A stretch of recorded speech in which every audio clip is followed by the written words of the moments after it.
Today's intuition test looks like a strange contradiction in the Nancy Guthrie case. Security cameras captured people moving behind the home days before the abduction, but in the night Nancy disappeared, those same cameras recorded nothing. So, what happened? Did the perpetrators avoid the cameras entirely, possibly entering through the garage or another access point? Or are the cameras intentionally disabled using some sort of signal jammer? Today, we're going to look at two different expert opinions that agree on this question, and then I'm going to test your intuition. For those who may not be familiar with this case, Nancy Guthrie disappeared under the circumstances that investigators have described as highly unusual. Well, let's just let's just say it for what it is. Every single investigator out there with an opinion, with a history in law enforcement, or a psychiatrist or evaluator in the crime industry has said that this is one of the most puzzling cases they've ever seen. In fact, one of the most puzzling aspects involves the security camera we're talking about surrounding the property. In the days leading up to the disappearance, we learned just yesterday that the camera's suspicious activity behind the home captured people in the backyard and side yard before the night Nancy was abducted. But the night Nancy vanished, there appears to be nothing useful, no footage. That raises important questions. Was this simply a coincidence, or did somebody intentionally prevent the cameras from recording? Again, I'm going to show you two clips today, and let's just test your intuition. Just tell me what you suspect. Was a jammer used or not? After you listen to these two contradictory experts, well, actually, there's a few. I want to test your intuition so that we can go back and see, hey, was a jammer used or not, just for something fun. And by the way, welcome in, everybody. It is Saturday, March 14th, 8:01 a.m. Eastern, and it's snowing here again after we had this massive melt. It's Saturday morning. I want to do this test, and then I'm going to do as I promised. I want to do the map of where Nancy's located. So let's look for that. I just need a little more sleep. And no, it's not because my floor felt like an earthquake, because that's stopped since the text, which is amazing. I'm just getting caught up on my sleep. And so I'm going to do that next. And I also want to ask you, are you interested in following the retired general who has disappeared just days or a day before, or just exactly as the time that Donald Trump announced he's going to finally come forward with the UFO information that the government's been withholding for years? Are you interested in that case? Let me know below. Okay, so let's get at it. Let's go and look at these experts' various opinions and tell me what you think. Was this a jammer or not in his pocket? So before I show you this clip, I just have to tell you that the guest here with Jennifer Coffendorfer, retired from the FBI, Cheryl McCollum, is, or was at least, has a podcast, has written the books that Jennifer's gonna or had already talked about, and she was the director. I don't know if she still is the director of the Cold Case Investigative Research Institute, and I don't know her other PhDs or whatever she may have experience, because I don't know much about her, but she is a guest here. And I just want to highlight that they make the mistake of calling it a scanner and not a jammer. But listen to what their theory is before we jump in to the next few. I want to talk next about kind of, in my opinion, was just a complete rabbit hole. There was a lady that was interviewed, I want to say day 35 or 36, who said that, or I'm sorry, let's say a neighbor I don't want to give, whether it was a man or a female. And anyway, they said they heard a dog bark, and they heard, or that they lost their internet all night long.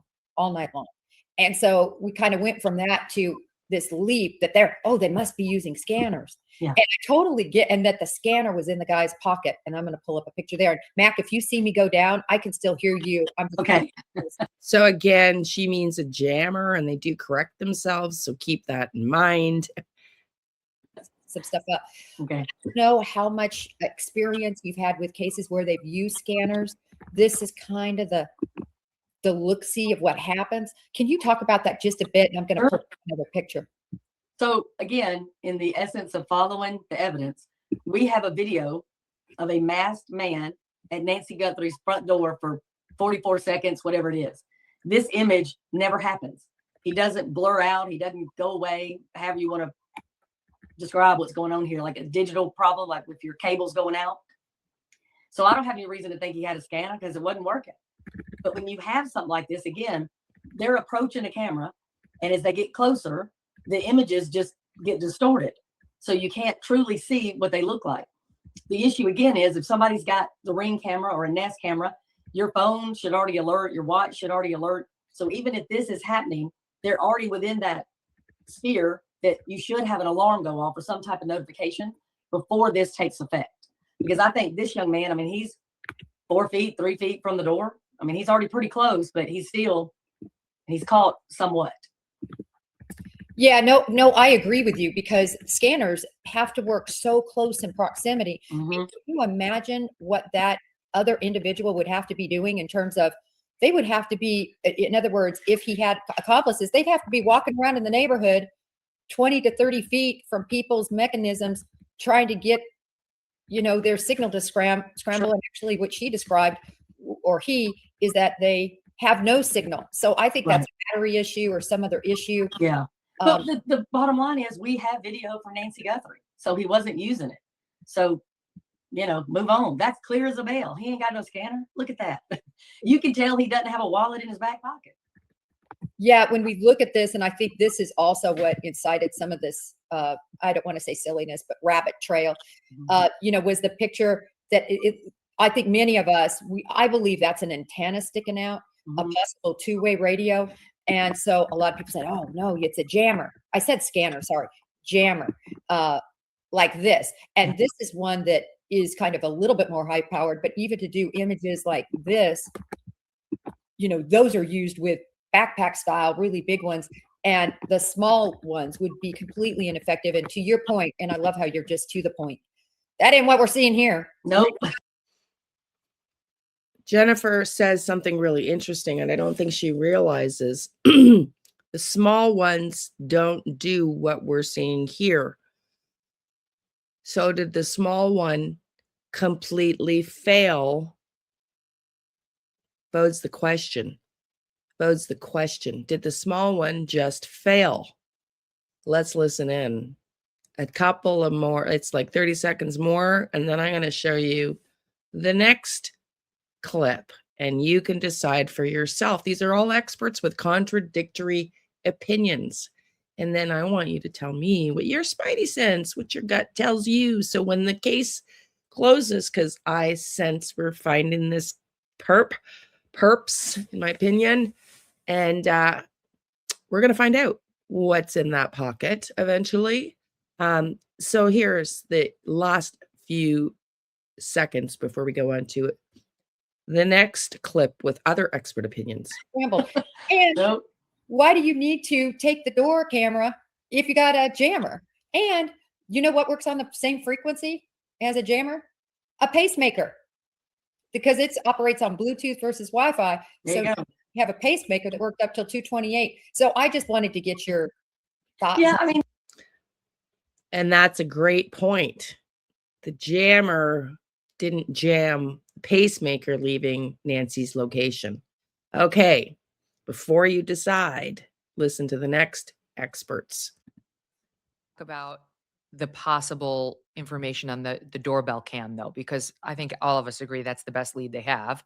And you heard the sheriff there saying the backpack video has gone nowhere. Now they're wondering whether the guy got it secondhand. So that's why they can't find it on any sort of Walmart video of their suspect purchasing the backpack. Could have been an eBay purchase, etc. The question about what actually happened in that video, where we see they said at 1:47 the Wi-Fi was disconnected, and at 2:12, notwithstanding the disconnection, the system reflected that a body had been identified, an image had been identified, and there was a very interesting discussion with a couple discussions I want to get to on this about how this could have happened, like what might have happened. Here is Jake Green. He's a digital forensics expert, and he spoke with our pal Ashley Banfield about what could have happened. All right, and here's SOT 53, him speculating on what could have happened at 1:47 versus 2:12 here.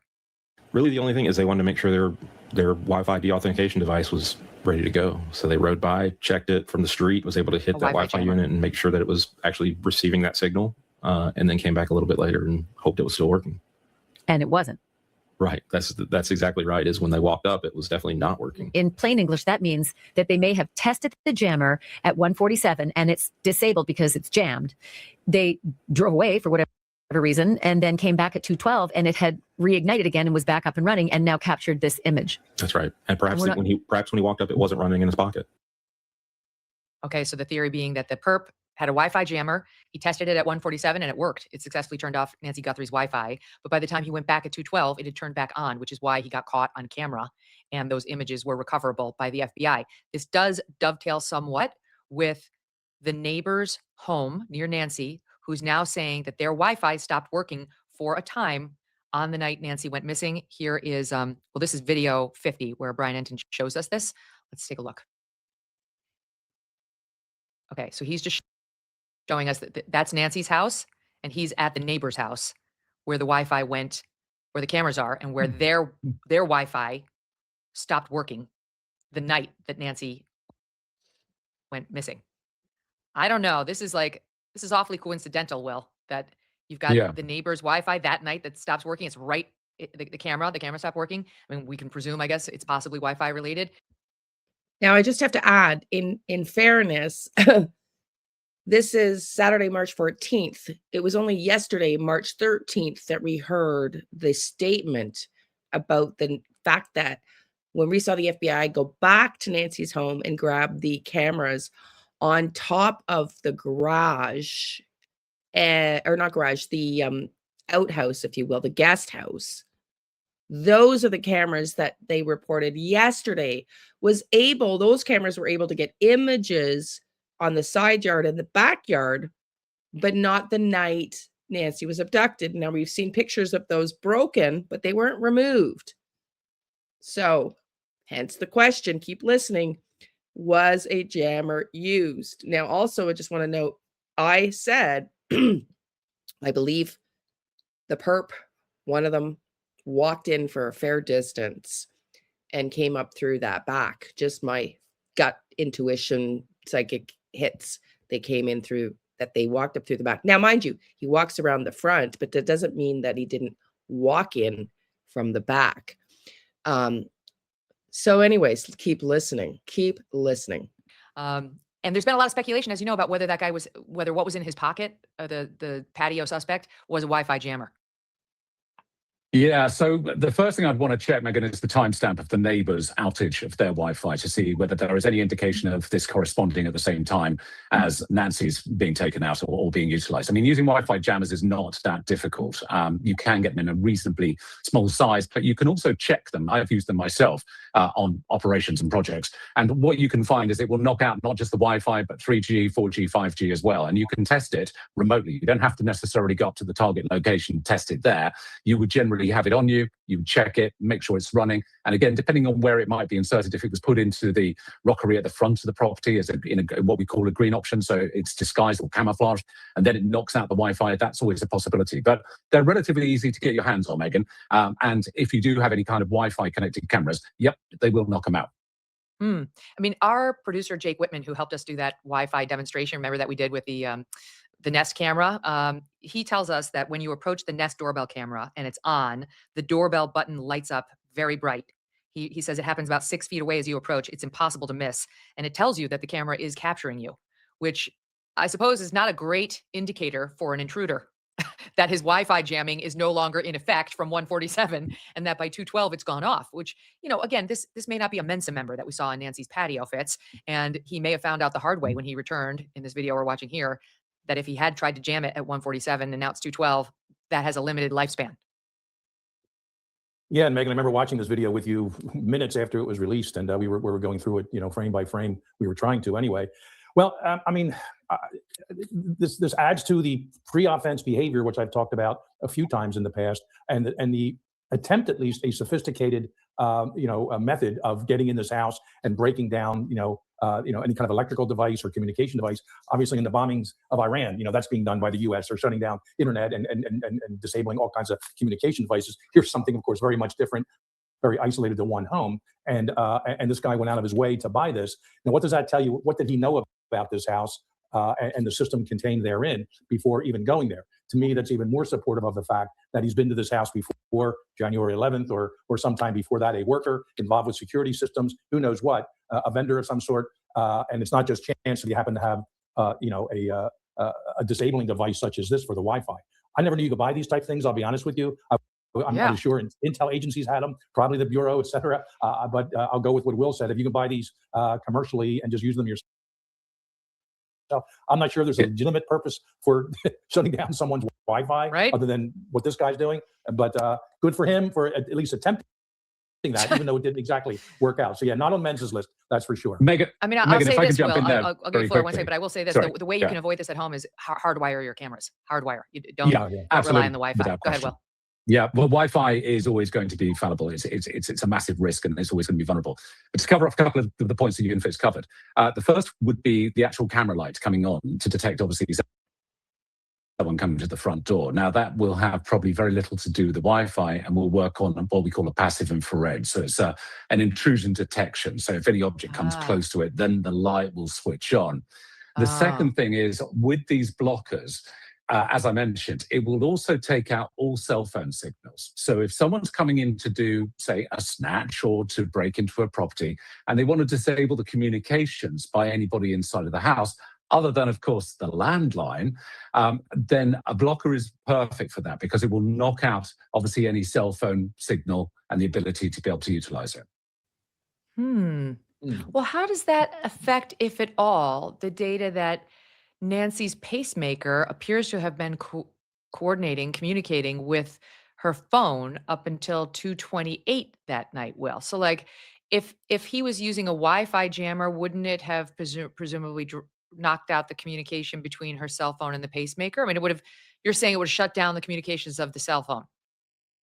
Absolutely. So that raises a very, very interesting question as to the viability of actually using a blocker, because it would have, I mean, without knowing the make and model of the actual pacemaker, whether it worked on a cached information that as soon as the connection was regained, and that would be the blocker's either switched off or it's gone out of the area, then that information pulses through, or how often it's received actually at the base station or at the monitoring center.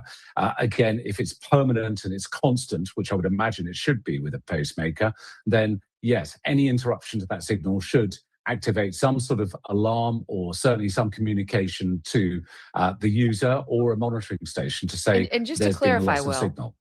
Just to clarify, are you saying that in your experience, then a Wi-Fi jammer would knock out, not because, we've all had the situation where our Wi-Fi isn't working on our phone, but the cell service will kick in and keep you able to communicate. But are you saying in your experience, a Wi-Fi jammer would shut down both your Wi-Fi and your cell service?